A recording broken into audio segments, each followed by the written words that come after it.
Kisah orang utan di Kalimantan yang dijadikan pelacur untuk manusia.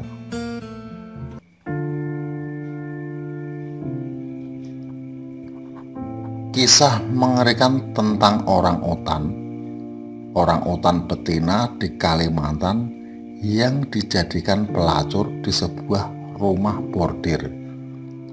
Sangat memicu kemarahan kelompok konservasionis.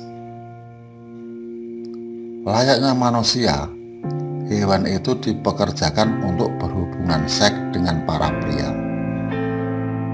Kisah penyelamatan para konservasionis itu diulas di media Inggris.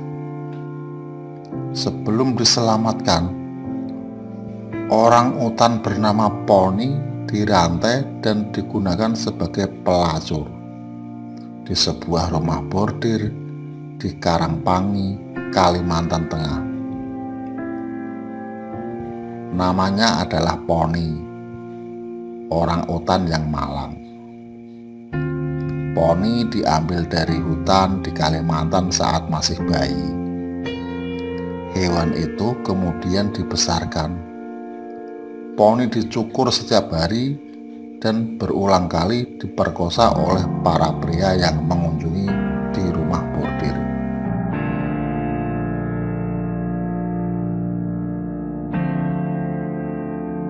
Primata itu juga dipaksa memakai perhiasan, parfum, dan belajar untuk berputar ketika klien mendekat.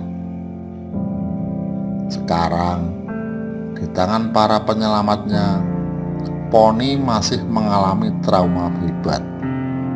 Setiap kali ibu mucikarinya berkunjung, orang utan itu menjerit dan buang air besar. Meskipun sekarang hidup bahagia bersama spesiesnya sendiri, Pony masih mengalami trauma buruk, di mana dia menolak untuk kawin dengan orang utan jantan. Ibu mucikari Pony pada awalnya diizinkan melakukan kunjungan bulanan setelah satwa itu diselamatkan. Kunjungan ibu mucikari itu sebagai upaya untuk mengurangi resiko retribusi di antara penduduk desa yang marah karena Pony dibawa para penyelamat.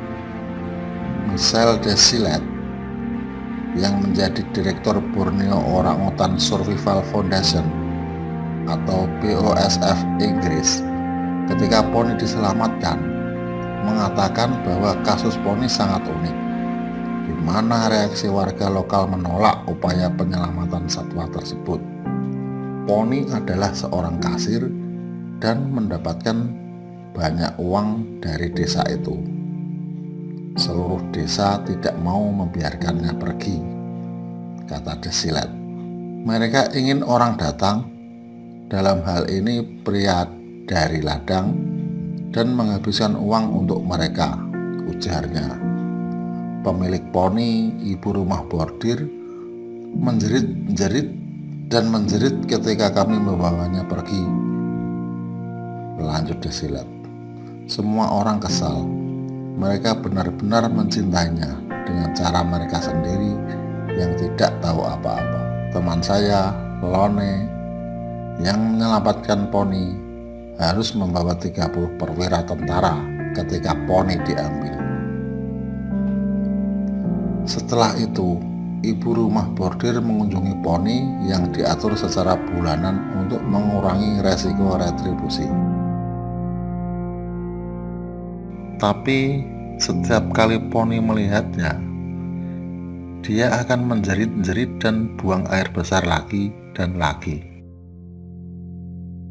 Kami dipaksa meningkatkan keamanan dan menghentikan kunjungan.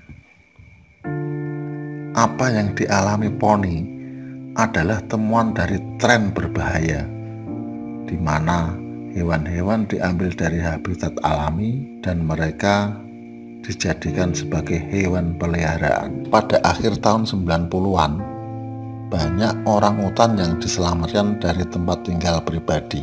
Menurut Desilet, ketika masih bayi, Orangutan adalah hewan yang lucu dan menjadi sangat tidak terkendali ketika mereka mencapai usia balita. Mereka untuk alasan apapun disimpan sebagai hewan peliharaan. Jika mereka selamat dari trauma penangkapan, mereka kadang-kadang dijual dan terus dirantai di desa-desa. Mereka sering dijaga dengan sedikit perhatian terhadap kesejahteraan hewan dan dengan tidak banyak kebijaksanaan.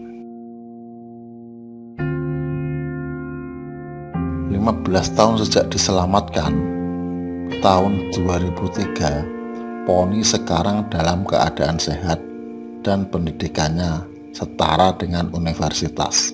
Dia tinggal di sebuah kandang pulau di pusat rehabilitasi Nyaru Menteng dengan 7 orangutan lainnya. Mereka masih memiliki mimpi buruk dan perilaku yang menunjukkan bahwa mereka masih trauma, seperti memeluk diri sendiri dan teman-teman mereka. Tapi mereka sangat terpelihara. Ada kepribadian yang memancar melalui poni. Orang-orang yang merawatnya mengatakan bahwa dia adalah betina alfa.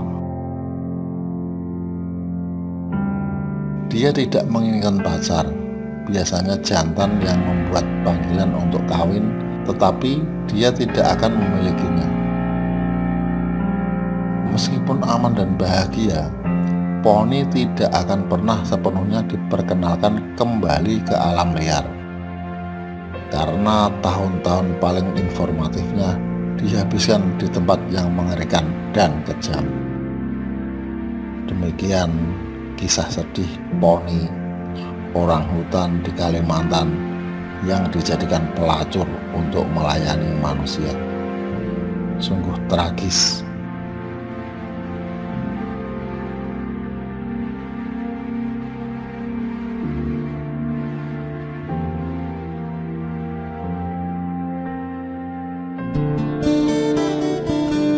Oke, terima kasih buat kawan-kawan yang sudah menonton video ini. Lain waktu saya akan menggambar sambil bercerita tentang bangunan bersejarah di Indonesia dan di dunia. Salam santun, salam budaya.